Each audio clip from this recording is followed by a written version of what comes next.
I mean, how do you follow an introduction like that? You know, it's difficult. I want to tell you right from the beginning, I'm a diehard Yankees fan. So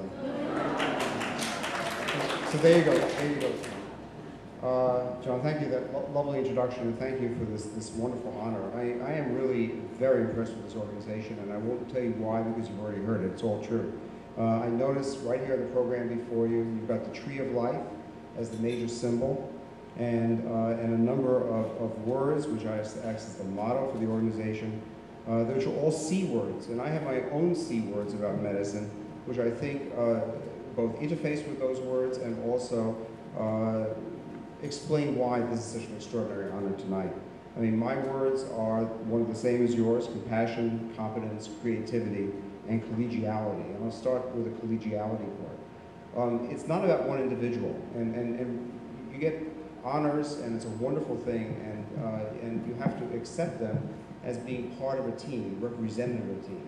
An extraordinary team of physicians, in my case, nurses, colleagues that work at Memorial, really throughout the world. What Ken mentioned in terms of the network we've established throughout the world through our involvement with professional organizations and cooperative groups. I remember George Dimitri when he was right out of his fellowship, and he already had the mark of genius about him, and I think that has really come to pass. And that indicates, you know, the importance of supporting young people who then become the new lifeblood of what we're trying to achieve. Great colleagues in the room: Bob Weinberg, who had a number of fantastic discussions in many different languages and carried forward, and many other. As a matter of fact, I don't know any language that he doesn't speak. So, an extraordinarily talented individual, and so many others. My collegiality within my organization, well represented here tonight. David Koch, sitting right in front of us, one of our chief board members. Craig Thompson, our new president, has already demonstrated remarkable leadership. And of course, you've already seen John Massacre. And our collaboration, I think, has been extraordinary for me. I'm glad to hear tonight that's extraordinary for him. You know, in fact, we've achieved a lot together because we have really interfacing skills. Brilliant laboratory scientists, brilliant biologists, of course, with a genius for the key experiment that's going to unlock a lesson. And I represent the clinical side. What are the clinical problems? What are the clinical observations? And how these things can work together, and then a little bit of other scientific skills that we bring to the table.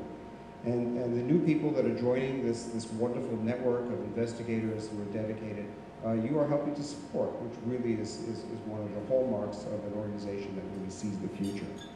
Creativity, it's all about innovation. It's all about creativity. It's the other C word. It's all about moving the agenda forward by new ideas. New ideas are only going to come from philanthropic support. Many years ago, when there was other sources of support, where people could take chances on new ideas and see if they worked. If they didn't work, still have confidence that they could receive other sources of funding. It's not like that anymore from other sources. The only sources that allow creativity are philanthropic sources, and you have to understand that the great ideas are going to come from philanthropic organizations like yours. That's where young people and established people can take chances. We can move forward in new ways, and that's where wonderful things are going to happen. Competence. Well, you know, you've selected some nice people. I'll leave myself out of that in terms of grants and in terms of receiving awards. But the way you go about it is just brilliant. The quality of the thinking and the quality of the foresight is just really extraordinary. But the word that I really want to emphasize the most is the same word that I was very impressed to see. That's one of your words, which is really compassion. That's what it's really all coming from. There's lots of things we can do with our time. There's lots of things we can do with our money. There's lots of things we can do with our dedication. The fact that you've dedicated yourself to curing cancer, the word cure is right here.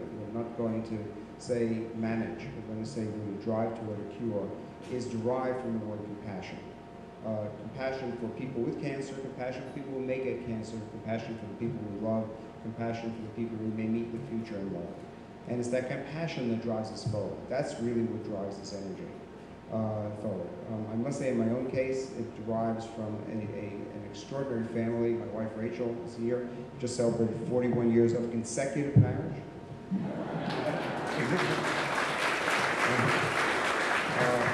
She's been an extraordinary support to me. It's from those kinds of relationships that love and compassion really drives us forward.